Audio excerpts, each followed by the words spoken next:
Gênesis capítulo 1, nós vamos ler do verso 6 até o verso de número 13. Hoje nós vamos concluir o primeiro bloco da criação de Deus. São os 3 primeiros dias, onde Deus está trazendo forma a uma terra que está sem forma, para então, nos outros 3 dias da criação, Deus ele preencher essa terra que estava vazia, e então Deus, nos outros 3 dias da criação, ele preenche.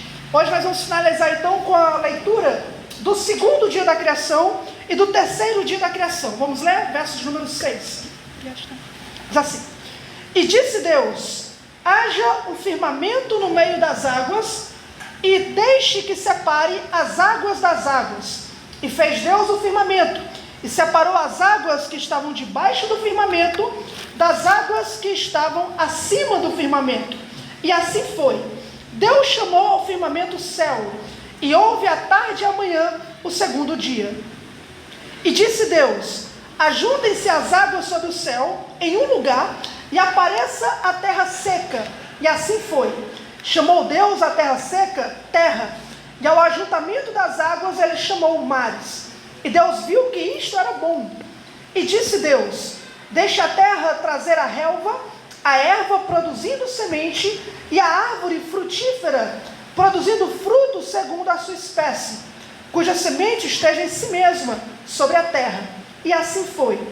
E a terra produziu a relva e a erva, que dava semente segundo a sua espécie, e a árvore frutífera, cuja semente estava nela, segundo a sua espécie.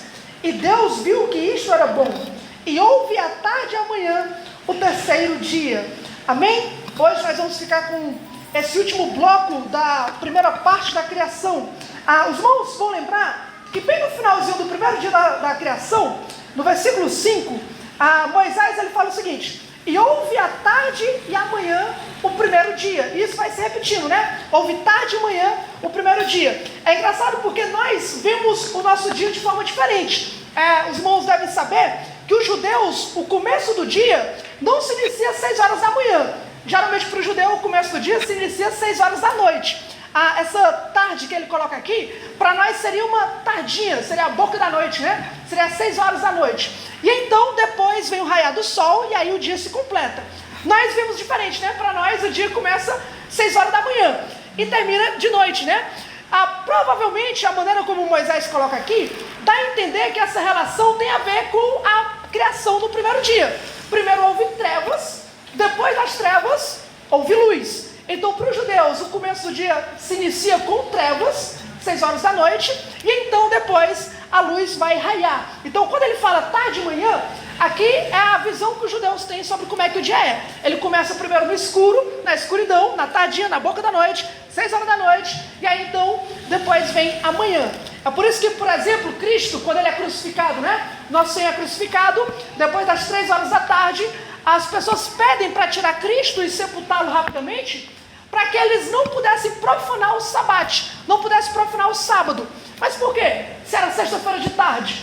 É porque o sabate começava 6 horas da noite. Além da tardinha, no início da noite, já iniciava o sábado. Então eles se apressaram para poder enterrar Cristo, né? Então isso é apenas para poder os irmãos terem ideia o que significa isso, né? Tarde de manhã o 1º dia. Mas para nós hoje o que importa é que nós estamos diante do 2º dia da criação e do 3º dia da criação, onde Deus ele vai criar os céus, Deus ele vai formar a terra e os mares, e vai trazer então a relva, a erva, e vai produzir as árvores, né?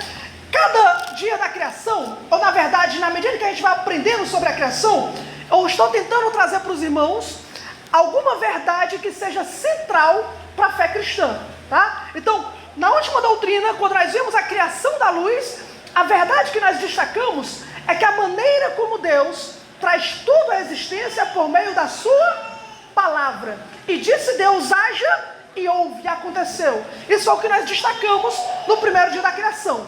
Hoje eu quero destacar outra verdade para os irmãos diante desse relato. E a verdade que eu quero destacar é o seguinte: Deus, ele é aquele que dirige a criação. Deus está dirigindo a criação. E isso é a verdade que nós queremos aprender hoje. Por que isso é importante? Porque isso é diametralmente oposto do que nós aprendemos ou que é nos ensinado acerca da origem do universo, tá? Toda vez que nós, principalmente nas escolas, universidades, nós temos várias teorias para tentar dizer como é que o mundo se originou, como é que a vida é produzida, e geralmente os viés dessas teorias têm o objetivo de explicar a criação ou o universo sem classificar ou sem envolver a pessoa de Deus, tá? Então, a maioria dessas teorias, e realmente esse é o objetivo, não da ciência, né? Mas o objetivo de muitos cientistas, muitos proponentes, é tentar ensinar para nós teorias sobre a origem que dispensem uma explicação religiosa, uma explicação espiritual, que dispense a pessoa de Deus, né? É muito claro, por exemplo, tem um ateu muito famoso, que o nome dele é Richard Dawkins, né? E ele é um biólogo, e ele é um dos principais proponentes aí do ateísmo que nós encontramos hoje.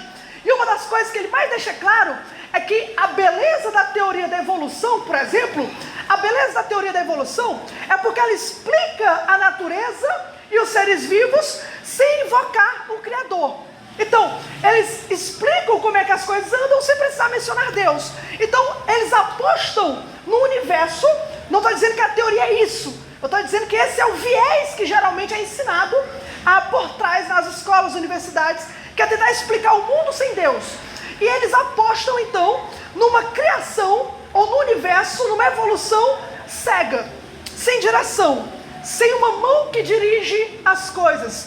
O mundo como produto do acaso, como produto das circunstâncias, né? Como produto da sorte. Deu muita sorte que nós estamos aqui hoje, porque o universo está de uma forma justamente perfeita, equilibrada, para que a vida pudesse acontecer. Então esses homens, junto com essas teorias, né, eles têm esse viés, que o objetivo desse viés é tirar Deus da jogada. O que nós encontramos em Gênesis é outra coisa. Nós encontramos que Deus, ele está completamente dirigindo a criação. Ele está no controle da criação. E essas teorias que tentam explicar o universo sem Deus, ou uma evolução sem uma mão por trás, uma mente inteligente por trás, é muito, muito, muito improvável que isso seja real, tá? É tão improvável que tem uma historinha que a gente costuma contar quando trata desse assunto. Só para os irmãos terem ideia de como que é improvável que o universo seja como ele é, a natureza seja como ela é, a beleza de tudo que nós vemos seja fruto do acaso. A história é mais ou menos o seguinte, né? Imagine que o universo sem um Deus para dirigir, sem uma mente por trás, é tão improvável o universo, a criação, se dar sem uma mente por trás, sem Deus dirigindo, é tão improvável quanto um carro de supermercado descendo uma ladeira sem ninguém dirigindo. Imagina aí, um carro de supermercado descendo a ladeira, aí dentro do carro de supermercado tem tudo, né? Tem ovo, tem massa de trigo, tem óleo, tem leite, tem tudo. Agora imagine que esse carro está descendo do supermercado, sem nenhum motorista, sem uma direção. De repente ele capota, ele bate, ele começa a capotar e ele explode.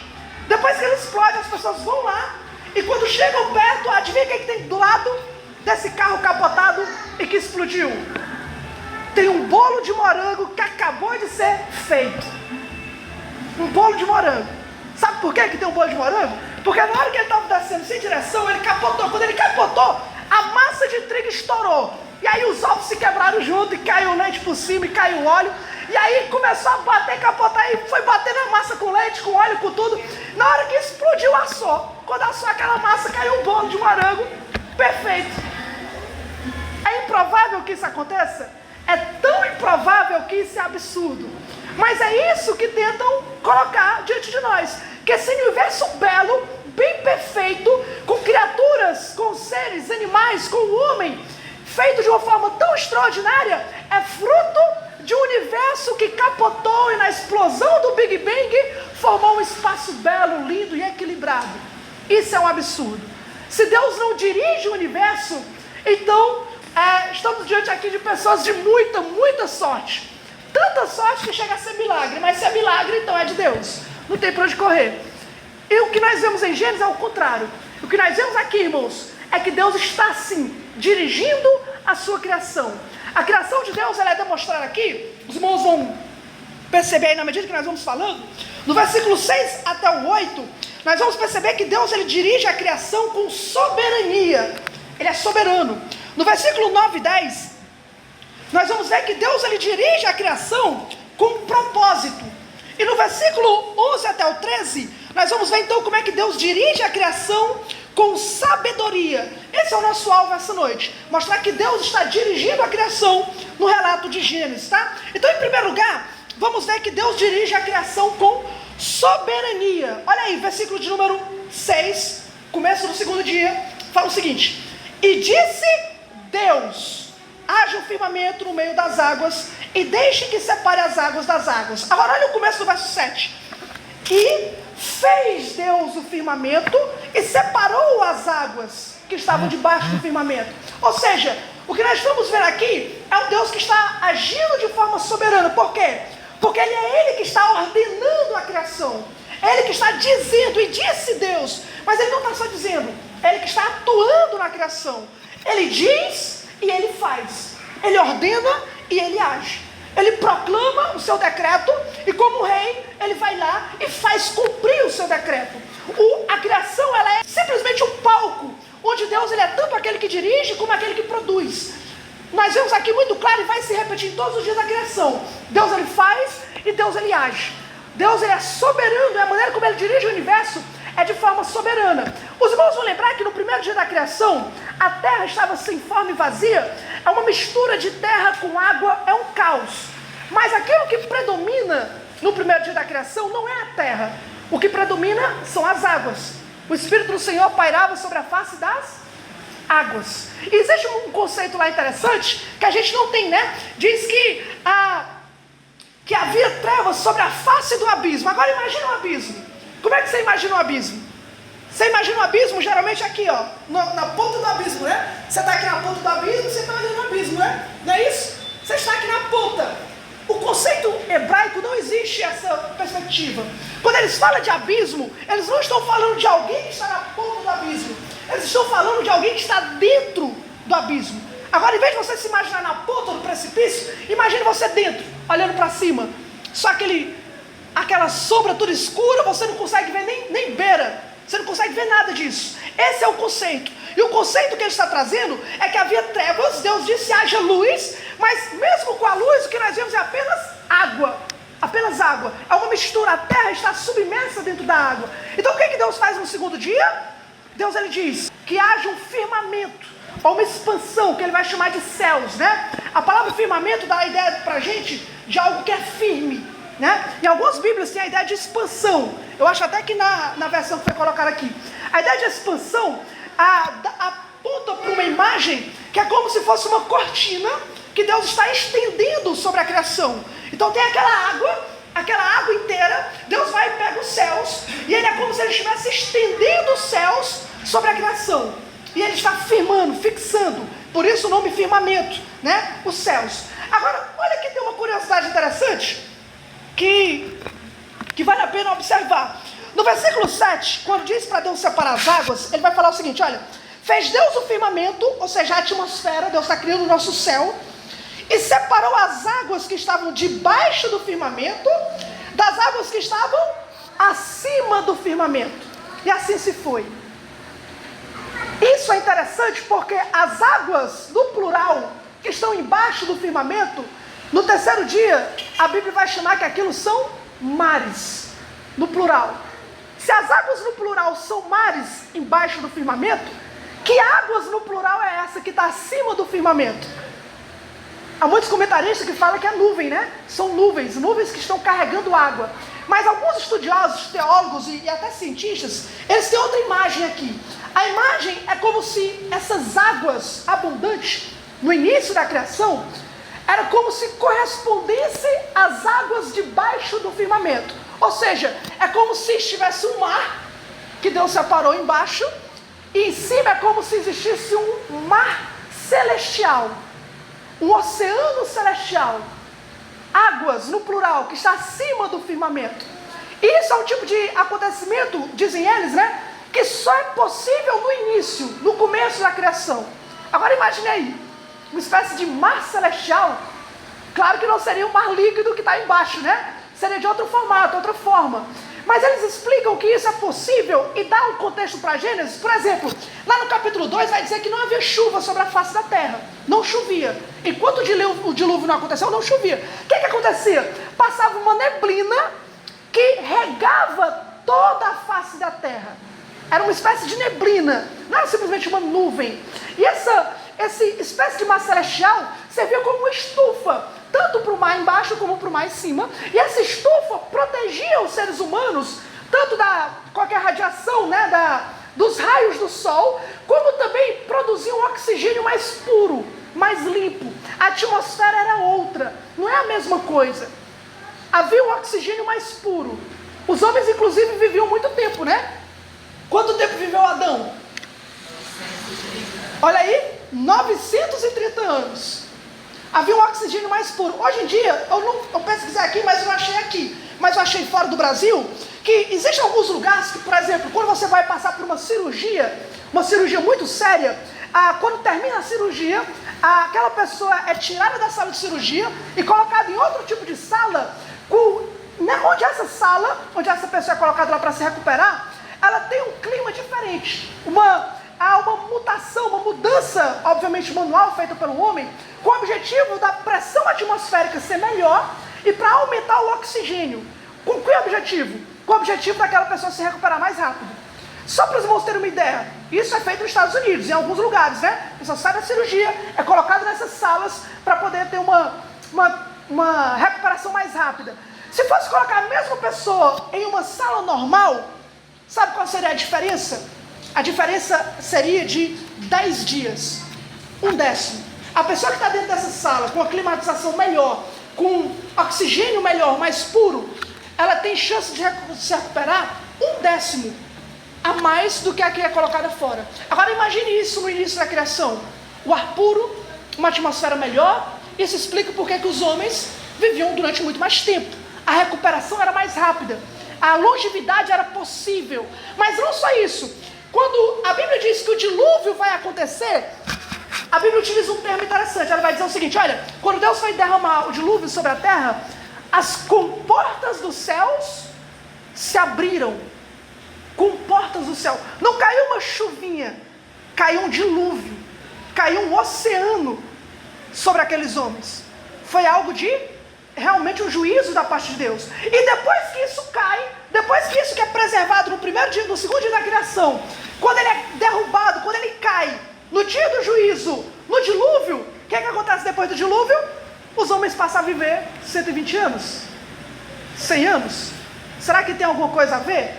Nós não sabemos, aqui nós estamos mais na área da especulação. Mas é interessante porque existe essa possibilidade não é simplesmente uma camadinha de ozônio, né? Dessa mudança atmosférica que havia, baseado nessa maneira de Moisés descrever o segundo dia da criação. Inclusive tem algumas pessoas até que dizem, né, que existe uma ausência no segundo dia da criação que é gritante, que é o quê?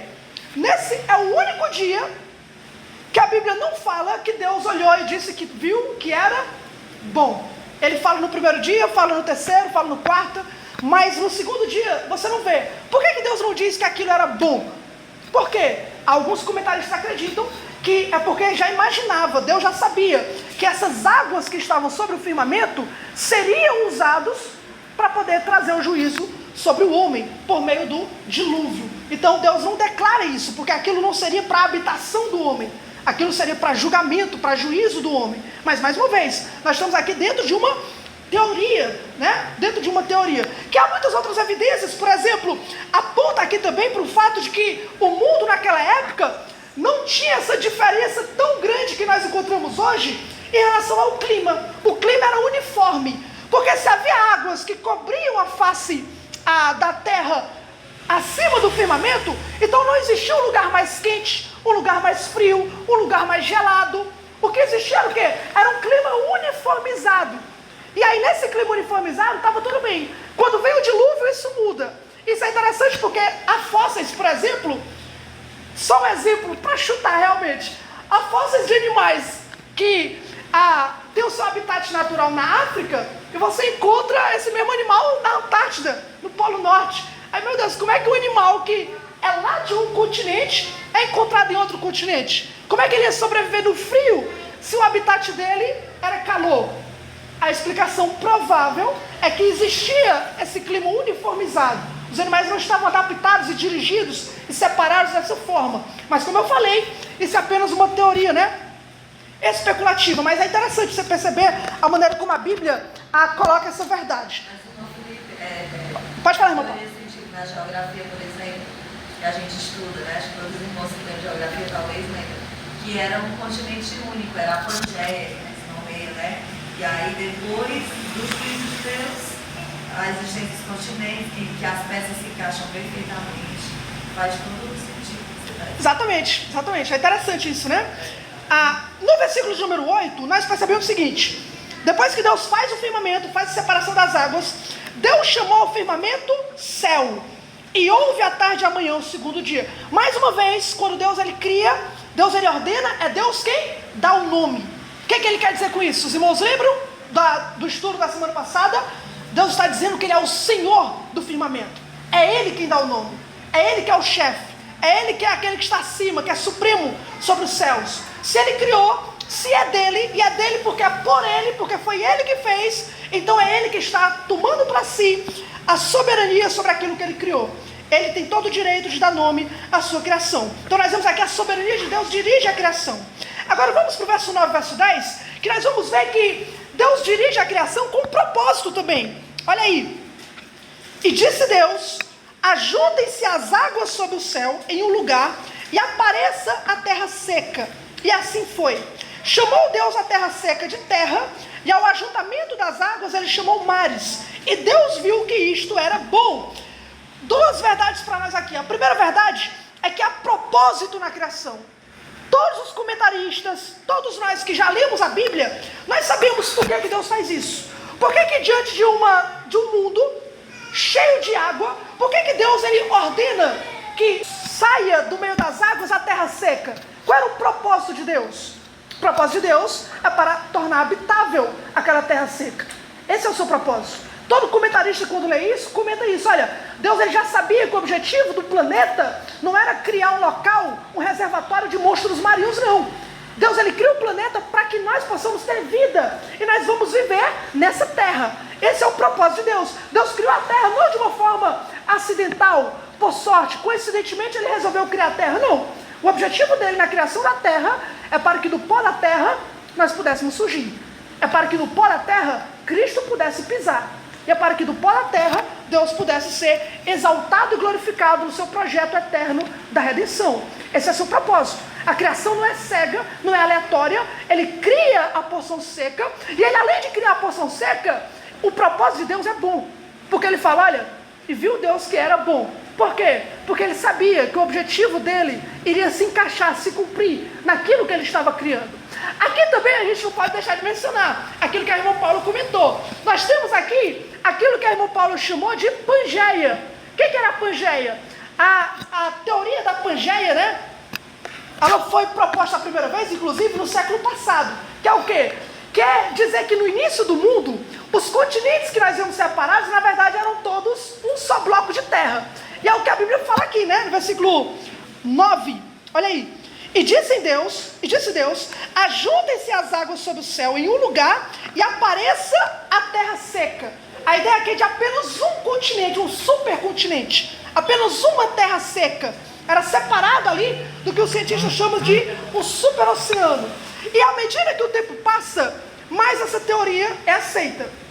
Os irmãos lembram, por exemplo, de como é que é o mapa mundial? Vocês já viram o mapa global? Você tem aqui o Brasil, aí você tem aqui os continentes. Já perceberam que parece um quebra-cabeça que dá para juntar? Você encaixa aqui o Brasil, encaixa com o continente embaixo, parece que tudo estava junto.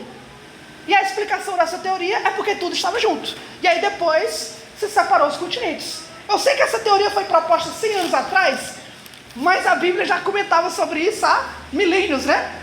Chamou Deus a terra seca terra, e ao ajuntamento das águas ele chamou mares. A ideia é o seguinte: no segundo dia da criação, não havia atmosfera, não havia o céu como nós conhecemos, as águas estavam misturadas. O que Deus fez? Deus ele cria o firmamento, nossa atmosfera, inclusive lá na frente vai dizer que as aves voavam sobre o firmamento. Então está falando do nosso céu aqui, né? As águas de baixo, depois Deus iria juntar, seriam os mares, e as águas de cima seria algo parecido com nuvens, mas nós não sabemos como é que era realmente. Poderia ser mais denso, não era como as nossas nuvens aqui, porque diariamente havia uma neblina que jorrava água sobre a face da terra. Não era uma chuva, mas também não era 6 meses sem chuva, né? Era todo dia, era uma coisa que era uniforme, que era contínua. Então antes do dilúvio, nós não temos relato de chuva, nós temos relato de uma neblina que regava a terra na parte da manhã, que inclusive é o melhor horário para regar a terra, né? É de manhã. Então, voltando para o que nós estamos falando aqui, nós encontramos aqui um propósito, e não apenas um propósito que é bom. Deus faz essa separação, Deus junta os continentes naquilo que nós chamamos de Pangeia, né? E apenas um espaço, e os oceanos também, eles eram reunidos em um só lugar, como se fosse um super oceano. E aqui nós concluímos o segundo ponto, como é que Deus dirige a criação com propósito. Para a gente finalizar então, vamos para o versículo 11, e aqui eu coloquei como sendo Deus dirigindo a criação com sabedoria. Por que com sabedoria? Porque nesse momento, Deus ele não apenas ordena, Deus ele ordena a criação, Deus faz separação, Deus limita a criação, Deus impõe leis da natureza, tudo nós vamos encontrar ainda no terceiro dia, a maneira como Deus descreve o terceiro dia. Olha aí, versículo de número 11. E disse Deus, deixa a terra trazer a relva, a erva produzindo semente, e a árvore frutífera produzindo fruto segundo a sua espécie, cuja semente esteja em si mesma sobre a terra, e assim foi. Existem 2 observações aqui para nós, tá? Que tem a ver com o contexto da criação. A primeira é que é a primeira vez que Deus está criando algo a partir de algo que Ele já criou, tá? Essa é a primeira vez. Até então, Deus falava e acontecia do nada, ex nihilo. Agora não. Agora Deus está usando algo que Ele já fez, que é a terra, e utilizando a terra para criar outra coisa, para criar as árvores, para criar a semente, né? Isso é interessante. Quando a gente fala de criação, existem 2 formas de você falar de criação. A primeira é quando Deus cria alguma coisa do nada. Quando Deus cria do nada, é criação, é um poder criador. A segunda forma é quando Deus utiliza uma coisa imprópria para criar algo totalmente diferente. Isso é criação, isso é um ato divino, isso é um poder de Deus. Por exemplo, Deus está criando aqui a terra, que é um material normal, terra. O que Deus faz da terra? Deus cria árvore. Se você juntar e produzir a terra, você vai conseguir fazer uma árvore? Não vai. A árvore cresce na terra, mas não vem da terra. Quando Deus ele cria uma coisa daquilo que é impróprio para a sua produção, isso é um ato de criação, é um ato divino. Por exemplo, Deus criou a mulher da onde? Da costela de um homem. Tem como criar uma mulher da costela de um ser humano? Não dá. Deus pegou uma coisa que não tem nada a ver, imprópria, e Deus forma uma mulher. Isso é auto divino, isso é criação. Então Deus cria de 2 formas. Deus cria do nada, mas Deus também cria quando Ele pega uma coisa imprópria para o que Ele quer fazer, mas Ele vai lá e faz com aquilo que é impróprio. Deus pega o pó da terra, que é impróprio, Deus vai lá e faz Adão. Faz um homem do pó da terra. Aquilo é impróprio. Não tem como criar um homem daquilo. Mas quando Deus faz, é um ato de poder. Essa é a primeira coisa que nós vimos. A segunda é que é a primeira vez que Deus está trazendo vida para o universo. É a primeira criação de vida. Só a criação das árvores, né? Das sementes, da relva. E essa criação de vida é muito interessante. Nós temos hoje em dia uma coisa que nós chamamos de lei da biogênese. É uma lei já, está muito bem estabelecida. O que diz a lei da biogênese? Os estudantes aí. A lei da biogênese diz que a vida só pode vir da vida. Somente vida gera vida. Uma coisa sem vida não dá para criar vida. Quando você aplica isso na Bíblia, está ok. Um Deus vivo cria seres vivos. É normal. Se Deus é um Deus vivo, é claro que Ele vai criar seres vivos. Só que a lei da biogênese é uma pedra de sapato dentro desses grandes teoristas, né? Desses grandes homens que tentam tirar Deus da criação. Porque se eles tentam tirar Deus da criação, como é que a primeira vida surgiu? Veio da onde? Veio de um caos cósmico. De onde veio a primeira vida? Se não existe um Deus vivo para gerar, veio da onde? A resposta que eles dão é o seguinte: olha, a lei da biogênese ela é válida para nós. Ela não era válida no início da Terra. No início da Terra as leis eram diferentes. Só que o problema dessa resposta deles é que não existe nenhuma evidência que aprove o que eles estão dizendo. Não existe uma única evidência que diga que no início do planeta Terra a lei da biogênese não era aplicada. Não existe. Não tem observação, não tem teste, não tem prova, não tem nada. É apenas uma teoria para quê? Para explicar o universo sem o Deus que o dirija. Deu para entender? Quando você tira Deus da frente da criação, você se choca. Não tem para onde correr, não tem uma explicação. Mas quando você olha para o texto é normal. O Deus que é vivo, ele gera vida. E essa vida, essa capacitação que Deus dá na criação é interessante, porque é o mesmo Deus que está capacitando a terra a produzir frutos, ele está limitando a produção de frutos.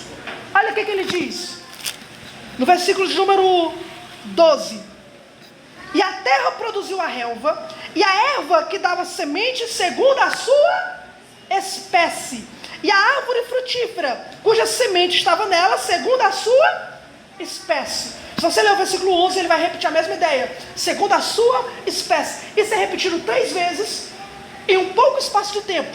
O que Moisés quer falar para nós é o seguinte: olha, isso é uma lei que Deus estabeleceu na criação. Deus está estabelecendo uma lei aqui, e o que Deus está dizendo é que as coisas só produzem de acordo com sua própria espécie. Aqui nós que somos cristãos, nós vamos acabar nos opondo a uma área da teoria da evolução, que é principalmente a teoria da evolução darwiniana, né? Darwinista, que é o quê? Eles acreditam que os seres vivos, eles evoluem, só que eles evoluem de uma espécie até se tornar outra espécie. Existe uma transmutação. Aquilo que, por exemplo, né, eles explicam, né? Um sapo, um anfíbio, um animal aquático, com milhares de anos ele começa a evoluir, ele cria pés, ele anda sobre a terra, e então de uma hora para outra ele começa a voar. Claro que eu estou falando de uma forma bem simplista, mas a ideia é que houve uma mudança. O sapo da água agora ele está voando pela janela, agora ele é um pássaro, ele mudou. Pelo que nós encontramos na Bíblia, isso não se aplica da maneira como Deus cria. Nós não criamos numa macroevolução, que são espécies sendo evoluindo para outras espécies. Agora, nós criamos naquilo que nós podemos chamar de uma microevolução. O que é uma microevolução? São espécies dentro da própria espécie, onde há mudanças, há adaptações dentro da própria espécie. Por exemplo, Deus aqui está criando as árvores, está criando os frutos, está criando tudo isso. Pode ser que Deus tenha criado apenas um tipo de tomate. Apenas um tipo de tomate. Agora, esse tomate, ele tem a capacitação que Deus deu para ele se adaptar a climas diferentes, a lugares diferentes. Se você pegar esse tomate e você plantar em outro lugar, talvez nasça um novo tipo de tomate. Ele pode se adaptar e ter vários tipos de tomate. Agora, ele não vai se transformar numa banana, né? Ele vai continuar sendo um tomate. A mesma coisa dos cachorros. Hoje em dia é mais fácil falar de cachorro, né? Tem quantos tipos de cachorro aí, de raça de cachorro? Tem até o pitbull, né? Você encontra várias raças. Deus criou os animais tendo a capacidade de se adaptar, de ter microevoluções. Agora, um cachorro não vai miar, só se ele estiver com fome, né? Mas um cachorro não vai virar gato, ele vai mudar para outra espécie. Ele vai ter vários tipos de cachorro, vários tipos de raça de cachorro, mas não vai se transformar numa outra espécie. Então, o que nós encontramos nesse texto aqui é Deus capacitando a sua criação a ter uma microevolução, para ela se adaptar, para ela produzir, mas existe um limite. É de acordo com sua própria espécie. Não vai se transformar em outra espécie. Então, quando chega aqui nesse momento, a teoria da evolução ou da macroevolução não se harmoniza com a Bíblia. E também não se harmoniza com a própria ciência, né? Mas não é o foco aqui do texto. É apenas para deixar claro para os irmãos, tá? E aqui, claro, dessa forma que nós encontramos, é que Deus está dirigindo a sua criação de uma forma sábia, de uma forma soberana, de uma forma que tenha propósito. E Ele está estruturando a sua criação, Ele está colocando leis na sua criação, cada um apenas de acordo com a sua própria espécie. As leis que nós encontramos no universo foram colocadas por alguém, por um legislador, por um criador. E isso é importante, se harmoniza com o texto bíblico. Deu para entender? Então nós encontramos aqui o quê? Que a criação de Deus, Deus dirige a sua criação. Deus dirige ela de forma soberana, com propósito e, claro, com sabedoria. Para a gente encerrar, então, apenas 3 aplicações, tá? A primeira aplicação, irmãos, é um alerta. E o alerta é, tá claro que o secularismo, ele clama por um universo que não tenha um criador, que não tenha um design. É claro que essas teorias, o que elas querem por trás, a maioria delas, é tentar explicar o universo sem Deus, sem apelar para a espiritualidade, sem apelar para uma mente prodigiosa por trás. Eles tentam colocar com o objetivo de dispensar a religião do mundo científico. E isso é um alerta principalmente para vocês jovens. E sabe o que é interessante? O interessante é que se você for parar para pensar de forma séria, até as últimas consequências, no universo onde Deus não dirige a criação, isso é uma tragédia. Por que é uma tragédia? Porque o universo sem Deus para dirigir, que foi por acaso, foi um acidente, foi de uma sorte muito grande que aconteceu, ele traz um problema sério. Um dos principais problemas sérios é qual é o propósito então? O universo tem propósito? Você tem propósito? Por que a gente está aqui? Se tudo veio do acaso, se simplesmente aconteceu da poeira cósmica fazer o seu milagre, e de você de uma hora para outra surgir, qual a razão de você estar vivo? Qual o sentido da sua vida? Se Deus não existe, se Deus não dirige o mundo, por que nós estamos aqui? Existe algum tipo de valor moral? Aquilo que é bom e mal, certo ou errado? Todo mundo vai morrer, né? Segundo eles, o universo está caminhando ou para se transformar num caos gélido, no inferno gelado, ou no inferno quente e vai todo mundo morrer. Então, qual o problema de você morrer antes de todo mundo? Não existe valor moral nenhum. É uma tragédia. E se é uma tragédia, por quê que é tão ensinado atualmente? Por que está nas principais escolas, nas principais universidades? Inclusive, por que isso é dado um destaque tão grande, sendo que há teorias por aí tão científicas que não tem o mesmo destaque? Por exemplo, a teoria do design inteligente. Você já ouviu falar nisso? Design inteligente é uma teoria científica, não é um respaldo bíblico. É uma teoria científica que mostra que o universo é tão perfeito, tão equilibrado, que aponta para uma mente superior, uma mente maior que esteja por trás. Esse tipo de teoria não é ensinado na escola, apesar de ser muito bem aclamada por muitos cientistas, inclusive ao redor do mundo. Muitos deles até mesmo ateus, mas que acreditam, por exemplo, em algum tipo de espécie superior que tenha trazido o mundo à existência. Por que isso não é ensinado? Por que eles, apesar de eles perderem tanto com a teoria da evolução, com a teoria do Big Bang e outras teorias que tentam tirar Deus da jogada, por que isso ainda é tão amplamente ensinado? Sabe por quê? Porque se você não tem um Deus de onde você veio, então você não tem um Deus para onde você vai. Você não precisa passar pelo escrutínio de um julgamento futuro. Se Deus não criou você, seu corpo, suas regras. Se não existe um Deus que coloca lei no universo, que Ele é o dono do universo, e é Ele quem diz como é que tudo acontece, então você vai prestar contas para quem? Deu para entender? Quando você tenta explicar o mundo sem Deus, você pode fazer o que você quiser na sua vida. Porque você não tem nenhum ser supremo vai chegar até você para cobrar o que você está fazendo com a vida que Ele lhe deu. Para pegar o ar da sua criação, para usar como você quiser. Então existe um viés ateísta por trás disso. E o homem gosta de se sentir liberto por isso. Claro que eles não vão dizer que é isso, né? Mas se você pegar os proponentes, por exemplo, Richard Dawkins, que é um grande biólogo e é ateu, ele deixa muito claro, a ciência não fala, mas o cientista diz. Ele deixa muito claro que a teoria da evolução para ele foi aquilo que abriu as portas para o seu ateísmo, para ele se desvencilhar da fé e para ele perceber que ele não tem ninguém a quem mande sobre ele. Ele está livre daquilo. Ele se torna um libertino. Mas infelizmente nós sabemos que, se pensado de forma correta, isso é uma tragédia. Essa é a primeira aplicação. Cuidado com esse tipo de teoria que dispensa Deus da direção. O segundo é que nós encontramos aqui um evangelho em Gênesis. Por quê? Porque Gênesis nos apresenta sim um Deus que dá propósito, um Deus que é soberano e um Deus que é sábio. Em outras palavras, você não está nesse mundo por acaso. Tem um propósito. Quando Deus criou a terra seca, Ele tinha um propósito. Quando Deus nos criou, Ele tem um propósito para nós. A nossa vida não é sem sentido. A nossa vida, nós não somos um acidente da criação. Nós não somos um aborto do universo. Nós temos um Pai. E um Pai que criou os céus e a terra. E é um Pai que nos dirige, que promove a nossa vida e que providencia para a nossa casa.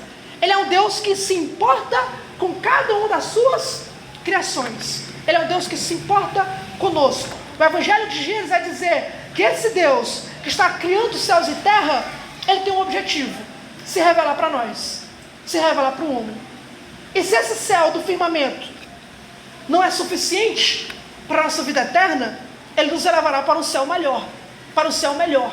Ele nos dará novos céus e nova terra. E por fim, para a gente finalizar, é claro, não tem como nós terminar esse capítulo sem parar para pensar na grandeza, na majestade, na glória, no poder do nosso Deus. Ele criou os céus e a terra, e ele estendeu os céus como uma cortina. Você já tentou estender uma cortina? Alguém aqui já estendeu uma cortina sozinho aqui? Conseguiu estender uma cortina sozinho? Pode ser que dê, você inventa um negócio ali, bota ali, talvez você consiga. Sabe o que ele diz em Isaías capítulo 44? Eu sou o Senhor, eu sozinho estendi os céus e espreitei a terra. Sozinho, ele estendeu os céus como se fosse uma cortina. Ele é aquele que domina sobre os mares, que controla os mares. Tanto é que quando Cristo, ele diz para os mares: mares, aquieta-te, os mares se aquietaram. Os discípulos: quem é esse? Ele não fez uma oração, como Elias orou e choveu. Jesus não fez oração nenhuma. Ele não pediu para o Pai, ele mandou, ele ordenou. Ele se dirigiu para o mar, e o mar o obedeceu. Por quê? Porque é Ele quem criou os céus e a terra. Aqui no segundo, no terceiro dia da criação, era Cristo quem estava amontoando a porção seca e separando os mares, e era Cristo quem estava dando nome aos mares. É Ele que estava dando, porque Ele é o Senhor dos mares. E quando Ele disse: mar, aquieta-te, o mar obedeceu. Por quê? É a mesma voz da criação. É a mesma voz daquela época, quando o mar foi criado. Ele é o Deus que impõe limite aos mares. Você encontra um Deus que é poderoso, que é soberano, e um Deus que é sábio, que é belo, pela maneira, o número daquilo que Ele criou, o tipo de espécie, quantas flores, quantas árvores, né? Quantas coisas boas que Ele olhou e disse que é bom. E é bom mesmo. Você pega uma maçã, você morde, não é apenas uma maçã, é doce, é gostoso, é bom. Ele dá paladar para nós. Ele dá prazer naquela criação. Ele não torna apenas ela bela aos olhos, mas torna ela doce à boca. Ele é o Deus que é bom. Ele fez aquilo não só para alimentar, não é uma ração. Pelo contrário, é uma comida, é um alimento, é algo gostoso, é algo bom. Por quê? Porque Ele é bom. Os céus manifestam a glória de Deus. O firmamento anuncia a obra das suas mãos. Deus, Ele é bom. E é diante desse Deus glorioso que criou os céus e terra que nós possamos fechar nossos olhos e nos dirigir a Ele, cujo trono está acima do firmamento, mas cujo o Filho está dentro do nosso coração, que pela fé Ele habita na sua igreja. Vamos orar ao nosso Senhor. Glorioso Deus, nós te louvamos, Pai, te louvamos, Senhor Deus, diante da grandeza do Teu ser, do Teu poder e da Tua glória, Pai. A criação é grande, Senhor, mas quão grande não é o Senhor, que preenche os céus e a terra, e até mesmo os céus dos céus não podem te conter. Como é glorioso o nosso Salvador Cristo, Pai, que ordena e tudo acontece, que manda e tudo se faz, Senhor. Que haja em nós um coração assim, Senhor, que quando o Senhor falar, nós possamos obedecer, nos render à Tua voz, não apenas a voz do Criador, mas a voz daquele que nos salvou, a voz do Salvador, que nós possamos te obedecer para a Tua glória e para o Teu louvor, Pai. Traz a nós pensamento, Senhor Deus, da qual nós possamos fazer a inteligência e a sabedoria desse mundo e trazê-la cativa ao conhecimento de Cristo, Senhor, para que nós, a Tua igreja, possamos continuar marchando nesse mundo secular, nesse mundo de mentiras, de enganos, que expulsam o Senhor da criação. Mal sabem eles, Pai, que a criação nada mais é do que um banco a qual o Senhor descansa os pés, Pai. Nós possamos seguir confiando na Tua palavra, no Teu poder, para a Tua glória e para o Teu louvor, Pai. Traz descanso ao Teu povo, traz alegria ao Teu povo nessa quarta-feira, e que nesse resto de semana nós possamos lembrar, quando olharmos os céus, que o Senhor estendeu sozinho, os estendeu como uma cortina, de tão glorioso e grandioso que o Senhor é. Que essa palavra, Pai, brilhe, não apenas agora, mas que faça parte do nosso dia a dia, para a Tua glória e louvor. É o que nós te pedimos, em nome de Senhor Jesus. Amém. Amém. Glória ao Teu nome.